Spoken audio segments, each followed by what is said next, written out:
By the time you are hearing this, I am on my way to my relative's lake house in St. Joseph, Michigan, so consider this the Locked On Bearcats vacation series where we look back at the Bearcats' 2021 college football playoff season. Our Locked On Bearcats, your daily podcast on the Cincinnati Bearcats, part of the Locked On Podcast Network, your team every day.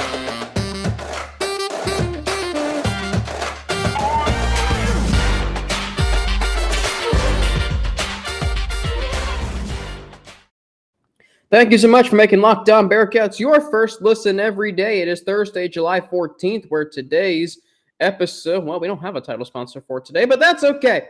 I'm Alex Frank, your host of Locked On Bearcats, each and every day, free and available everywhere you get your podcasts and on YouTube, the Locked On Bearcats YouTube channel. You can subscribe and follow us to get an alert every time we drop a new episode. So, how this is going to work, this is going to be the next 4 shows. So today, Friday, Monday, and Tuesday. This is looking back at the 2021 Bearcats college football playoff season. What we're going to do is we're going to go through every game from last year, what I was thinking before the game, what you were thinking before the game. I don't know what you were thinking before the game, but I'm going to try and take a stab at it. But mainly what I thought before the game, what I thought during the game, and then after the game. I wish this podcast had existed last year during football season. It would have been a lot of fun. But that's why we're going to relive the 2021 season on this podcast. So the first 4 games today, games 5 through 8 tomorrow, games 9 through 12 on Monday, and then the American Championship game and my unique experience from that game, and the college football playoff game, which my unique experience from that game too, which I think you might know where I was for that game, and it was not in the United States. Anyway, so let's start with week 1 right off the bat. Miami, Ohio, rivalry game. It's the first time that I can remember the Bearcats playing Miami of Ohio week 1.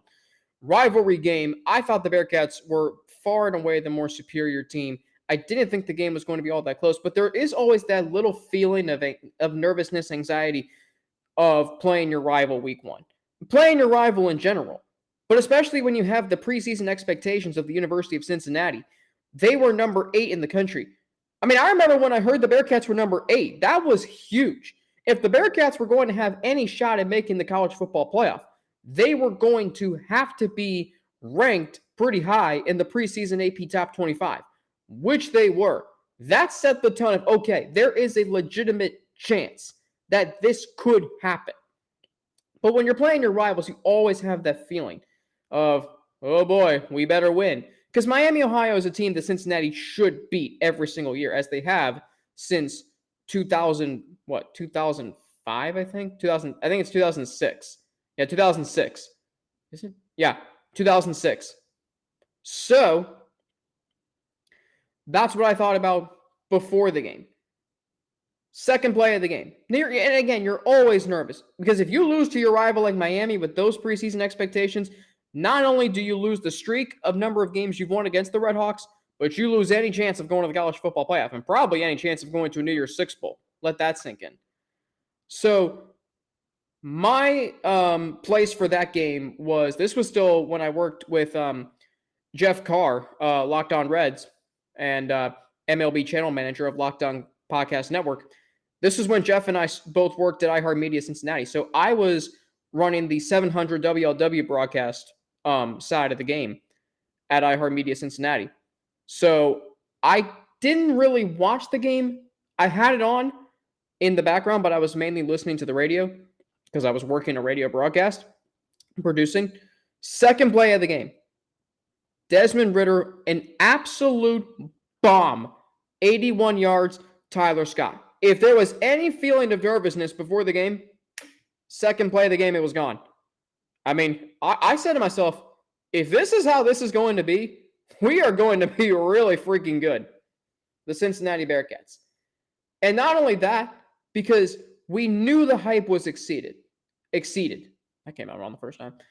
I remember the day before, I produced Mo Egger's show. And one of the tasks he gave me was to cut or to get an interview that he did with Desmond Ridder ready for the show. And I'm listening to the show, and I'm listening to Mo talk about his incredible ascension his junior season. I'm listening to him talk about how he went to the Manning Passing Academy in between his junior and senior seasons. I'm listening to how, he has these expectations for himself. I'm listening to how Ritter's talking about why he came back for his senior season and how special he thought the team could be. And you always hear those things, and you always say to yourself, is it really going to be like that? Are they going to be able to match the hype in the second play from scrimmage they did? By the end of the first quarter, it was 21-0. Ritter's already up to 200 passing yards, 3 touchdowns. He threw for 296 on the day, 20 of 25, 4 touchdowns. And you're thinking to yourself, holy smokes. I mean, this guy, what he did at the end of last season was clearly not a fluke. If you had any nervousness before the game, and it's understandable if you did because it's, a rivalry. And I think any realistic fan like me, any realistic fan, now we can all be ambitious about our teams. We can all say college football playoff, whatever with our teams. That's what sports is all about. But you got to have some realism to you. A little bit. I've learned that. And maybe you have too. Any realistic fan probably thought, we got to make sure we win this game. If you had any of that, it was gone by the end of the first quarter. I was concerned about the Bearcats not scoring in the third quarter. I was concerned about the turnovers that were not forced. But anytime you get a good win over a rivalry team and you win 49-14, and not only that, a few days later, you get admitted to the Big 12. I mean, the season was already off to a resounding success. Crush your rival, you're in the top 10 to start the season, and you are now on your way to a Power 5 conference. Talk about setting the tone for the season. And you may have thought, or so you thought, or we thought in week 2, Murray State. I'm going to be honest. I overlooked this game. I'm like, Murray State? I'm going to tell you this way. I remember getting up that morning, and I asked my dog. I said, do you know who Murray State is? And I'm like, no? Okay. Didn't think you did. That's okay. I thought we were going to win 56-0. Fast forward to the second quarter, and the Bearcats are down 7-0. And Murray State's held the ball for 10 more minutes than the Bearcats have. And if you are a realistic fan, you are really nervous. If you're a Cincinnati sports fan at that time, because keep in mind, this was when the Cincinnati sports curse still existed. It wasn't broken until January 15th of 2022. This was September 11th, 2021. So, I mean, here's this game, and it made me sweat, right? Made me sweat. Down 7-0, can't do anything on defense to stop Murray State. We don't even have the ball, so we can't even do anything about it. Took a 4th and goal, 3 tight end set to get a touchdown. Eventually, the Bearcats got going, but you kept thinking, they got to keep building this lead. They did, 42-7. And 42-7 is a good win. But you're thinking, do we do enough to stay number 8? Do we do enough come the end of the season to, not make the committee look at this game too much? Regardless of what your thoughts were to that question. You certainly had those uneasy feelings because now you're thinking, oh my gosh, we're going to Indiana and Notre Dame. No way are we beating those two. Are we beating those two teams? All right, coming up, the Indiana game. The roller coaster of emotions that game had. My thoughts from that game. I was at that game. What I did, and I will tell you all about it next. But first, I got to tell you about LinkedIn. As the sun comes down and small businesses are back in business, LinkedIn Jobs makes it easier to grow your team. LinkedIn Jobs helps you find the people you want to interview faster and for free. Create a free job post in minutes on LinkedIn Jobs to reach your network and beyond the world's largest professional network of over 810 million people. Then add your job in the purple hashtag hiring frame to your LinkedIn profile to spread the word that you're hiring so your network can help you find the right people to hire. Simple tools like screening questions, make it easy to focus on candidates with just the right skills and experience, so you can quickly prioritize who you'd like to interview and hire. It's why small businesses are rate LinkedIn Jobs #1 in delivering quality hires versus leading competitors. LinkedIn Jobs helps you find the candidates you want to talk to faster. Did you know every week that nearly 40 million job seekers visit LinkedIn? Post your job for free at linkedin.com/lockedoncollege. That's linkedin.com/lockedoncollege to post your job for free. Terms and conditions do apply. So we go into Indiana week 3. Indiana was 1-1. Bearcats were 2-0. They were ranked number 8. And I remember it was weird because in years past, when the Bearcats have gone to play a Power 5 opponent, normally they were the underdog. Normally they were the lower ranked team or unranked team, and the team they were playing was ranked. This was vastly different. Here you have the Bearcats ranked number 8. They're the ones with college football playoff aspirations. And then you have Indiana, who was unranked, 1-1, but had some high expectations. They were a really good team the year prior. Heck, they were ranked 17th to start the season. An abysmal loss to Iowa in week 1, put them out of the top 25. Yeah, they beat Idaho, but I didn't think the stats from that game were all that impressive. So you're thinking, okay, the Bearcats can win this game. I picked them to win. I thought they were the better team. Then we get to the start of the game, and it's awful. First off, let me tell you something about Memorial Stadium in Bloomington, Indiana. The stadium, it's a unique stadium. It's a college football stadium, you can definitely tell. But the concourses are terrible. The bathrooms are small. They were clearly not prepared for the magnitude of that game. I mean, Indiana has never played in a game like that. Hosting a top 10 team, they weren't prepared for that. When Indiana actually had a good team in football, they were not prepared for that. You had to wait in line an hour to go to the bathroom. You had to wait an hour in line to get food. I was going to do both those things, I think during a timeout in the first quarter. And I said to myself, this ain't happening. First off, I didn't really have to go to the bathroom. I just wanted to, go so I wouldn't have to go during halftime when everybody else did. So I said, screw it. I'm just not going to go to the bathroom at all during the game. And I'm not going to eat because I can eat when I get home or go somewhere after the game, which I did. So that decision was made. Then the Bearcats are playing poorly. Ritter gets intercepted. Ritter fumbles. John Williams, God bless him, left tackle, picks up the fumble, holds it with one hand, begging Indiana to strip it from him, which they did. Next thing you know, it's 14-0. And you're thinking, are we the number 8 ranked team in the country? Because we're getting embarrassed. And by the way, this is in the middle of the second quarter. On the road, it's 90 degrees. It's 100 degrees on the field. The crowd's into it. And all of a sudden, your college football playoff aspirations are going up in smoke. So, the Bearcats are playing poorly. And then all of a sudden, then all of a sudden, the Bearcats score. It's 14-7. Brian Cook has an interception early in the game. Prevented an Indiana score. Could have been 21-0. Then, who had the second? I think Arquan Bush had an interception before halftime. Bearcats get a field goal. It's 14-10. They get the ball, go down and score. And next thing you know, it's 17-14. Bearcats are in front. You're feeling really good. Then, of course, Indiana scores. And you're thinking, oh, this is going to be a back and forth battle. Trey Tucker, 98 yards. Kickoff return for a touchdown. Second kickoff return touchdown of his career.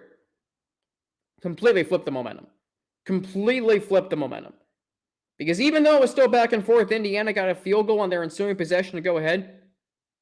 As soon as the Bearcats went ahead, Alec Pierce's touchdown, you felt good.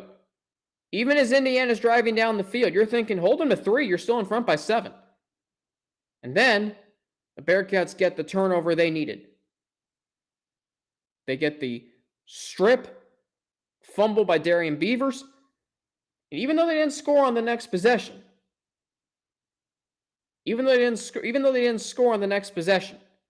they still had the momentum. And I remember I had to unfortunately leave early that game. And I know what you're thinking. I don't leave early from sporting events all that often, unless I'm with family, and they drove to the game. If I drive to the game, chances are I'm not leaving early. I had to this time, though, because I had to be at work. And my friend who I was with had to be somewhere, too. That was actually very important. So we're walking back to where we parked. As Darian Beavers' fumble, as Deshaun Pace's interception, to set up the coffin nails touchdown, as Dan Horde likes to say. And the way the Bearcats closed that game, the way they closed the game on a 38-10 run, was incredibly spectacular. It was incredible. The toughness, the resiliency, they were playing about as poorly as I've seen them play under Luke Fickell in the first 20 minutes, 25 minutes maybe. And then all of a sudden, flip the switch. And all of a sudden, here Cincinnati was, outscoring Indiana on their home field 38-10. 38-10. Now, Indiana ended up having a really horrible season. But at that point, you're thinking the fact that Cincinnati just outscored a Big Ten team on their home field 38-10 after being down 14 with everything going against them. And they found a way to overcome that. The last 40 minutes of that game, 35 minutes of that game, the second half of that game, you would never have known that the first quarter and a half happened. It was that impressive of a performance by Cincinnati. Ritter, did he hit 300 yards? I think he came very close to 300 yards that game. He threw for 1 touchdown.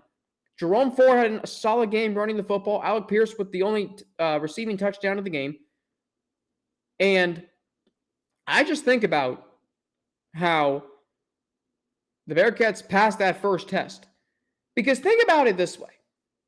If they had lost to Indiana, the Notre Dame game would have been, I don't want to say pointless, but it wouldn't have had as much meaning as it ended up having. That set the stage for a game that had been anticipated for 2+ years. 2+ years. And the stage could not have been bigger leading up to the game, during the game, and after the game. In the biggest win in Bearcats school history, at one of college football's most tradition-rich programs. My account from that game next, after a word from BetOnline. You see, betonline.net is your number one source for all of your betting needs and sports info. Find all of the latest sports developments, league reviews, and news, including this year's NHL Stanley Cup playoffs, which are already concluded. Not sure why we're still mentioning that. And Major League Baseball. BetOnline is your continued source for all of your all your sport wagering information, including live betting, esports, and scores. And betonline.net remains the best spot for all of your sports scores, podcasts, and news this season. betonline.net is the fastest and easiest way to check in on all your favorite sports and events, including MMA, boxing, and golf. That's the website today, or use your mobile device to learn more about the trends in action. BetOnline, where the game starts. So, April 2019, this is when this game all began. That's when we found out the Bearcats were going to Notre Dame. And at that point, you thought, well, I hope Luke Fickell's still around. Well, I hope Desmond Ritter is still here. You didn't know a lot of things. The Bearcats were coming up into season in 2018.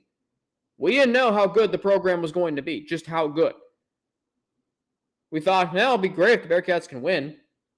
Okay. So then, the Cincinnati Bearcats, enter the game at Notre Dame, in South Bend, in Notre Dame Stadium. Favorites. That's right, favorites. The anticipation going into that game was incredible. I was incredibly fortunate to be able to go to this game. What helped me was we have our lake house up in St. Joseph, Michigan, where I am on my way to right now. As you're listening to this, that's where my friend and I, who I went to the game with, stayed that night.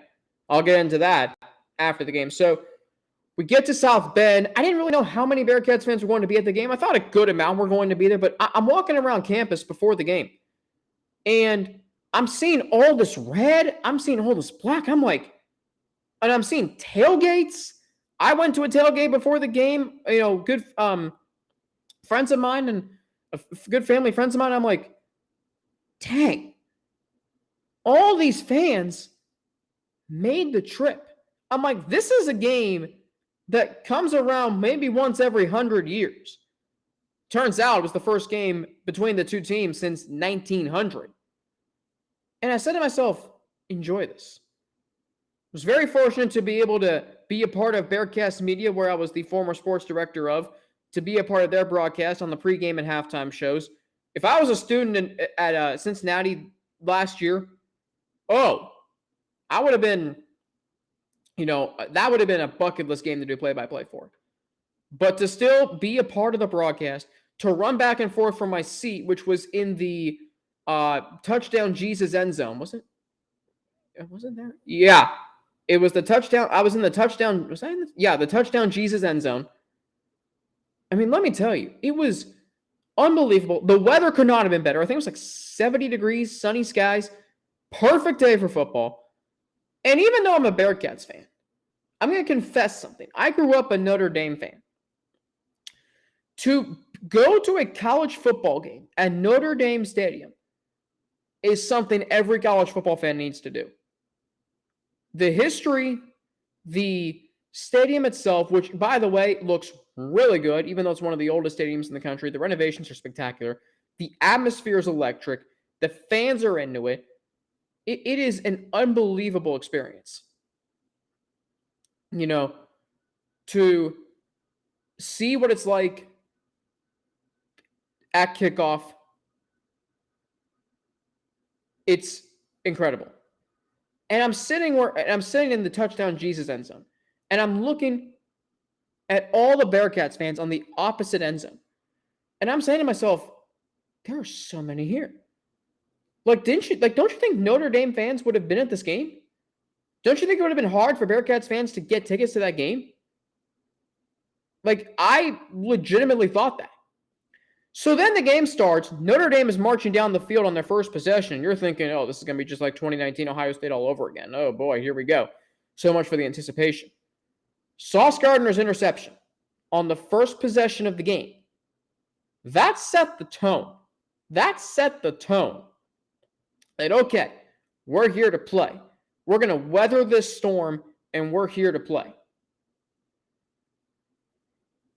So then the game is still scoreless. I like that the longer it was scoreless because it showed Cincinnati was there to play. Then all of a sudden, Deshaun Pace's interception sets up the first touchdown. The fumble on the kickoff puts the Bearcats up 10-0. Trey Tucker's touchdown, and they're rolling. I mean, Jack Cohn is under immense pressure all game. And you're thinking to yourself, you're thinking, man, we're going to blow this team out. Or you could have been thinking, well, they're going to find a way to come back in this game. Sure enough, first possession, second half, Ritter goes deep to Alec Pierce. Catch is made. You're thinking, man, if we get a touchdown here or field goal, we're in command. Unfortunately, Ritter fumbles. Notre Dame gets a big return out of it. They score. Then the Bearcats couldn't kick a field goal inside 35 yards or 30 yards. Notre Dame all of a sudden is within 17-13, and you're getting nervous. You're thinking, we have to score on this next possession. Once Notre Dame cut it to 17-13, you're thinking, we have to score here. Ritter's throw to Leonard Taylor on the final touchdown drive. One of the best throws I have ever seen.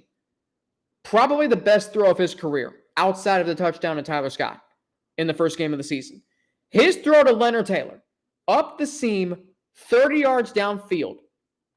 Laser beam right in the breadbasket. Incredible. I remember seeing that throw from my vantage point, seeing the play come to me where I was sitting in the touchdown Jesus end zone. And I'm saying to myself, damn. The touchdown Ritter had provided some cushion. You're up 11. There's about 3:45 left in the game. You're still thinking to yourself, because again, the Cincinnati sports curse was still in existence. You're still thinking, how they're going to somehow find a way to blow this one.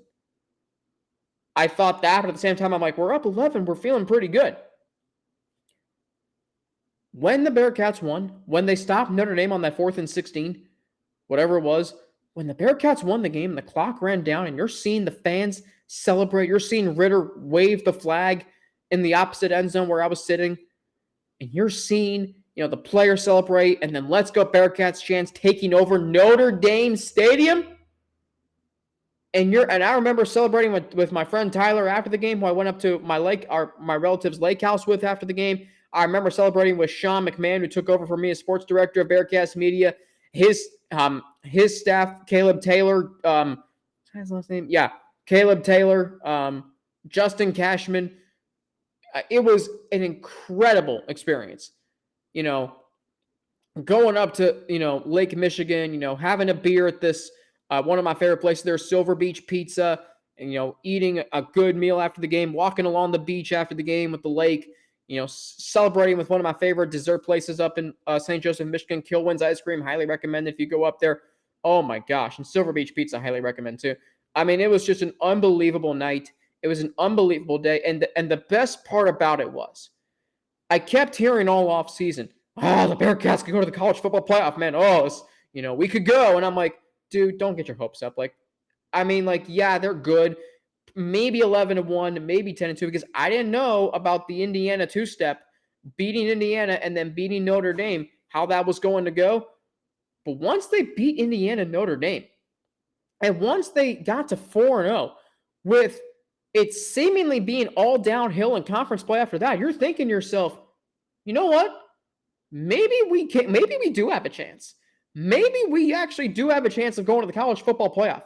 We beat Indiana by 14 on the road. We beat Notre Dame on the road by 11. Those are 2 true road wins, double-digit games. I mean, you're thinking, yeah, we're pretty good. We actually have a chance. The Cincinnati Bearcats have a chance of going to the college football playoff. We knew Ohio State already had a loss. We knew Oregon already had a loss. We knew Clemson already had a loss. And a lot of other chaos, a lot of other chaotic things were going to happen around college football. And here Cincinnati was, just quietly winning games that they weren't supposed to win, but did by double digits, and blowing the teams out that they should win. And the next thing you knew, all you had to do was run the table in American Athletic Conference play, and the dream might be a reality. On tomorrow's show, games 5 through 8, 2 blowouts that had one opposing coach saying that Cincinnati could win not just a spot in the college football playoff, but a national championship. Forget college football playoff, a national championship. The next 2 games, though, exhausting. Doubts creeping in. I was nervous after the 8th game of the season. I'll explain all of those tomorrow. Thanks again for making Locked On Bearcats your first listen every day. Don't forget, follow me on Twitter at Frankie_Natty with 2 N's, NNATI. You can follow me on Instagram, AlexFrank9_, and email me at alex3frank@gmail.com.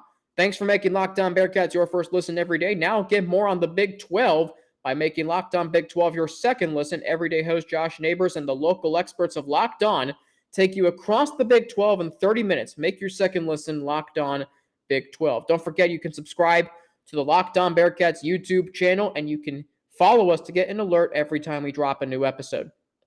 Tomorrow, games 5 through 8, reliving those from the Bearcats 2021 college football playoff season. Until then, I'm Alex Frank. Thanks for making Locked On Bearcats your first listen every day. Have a great rest of your day, and I will talk to you all tomorrow.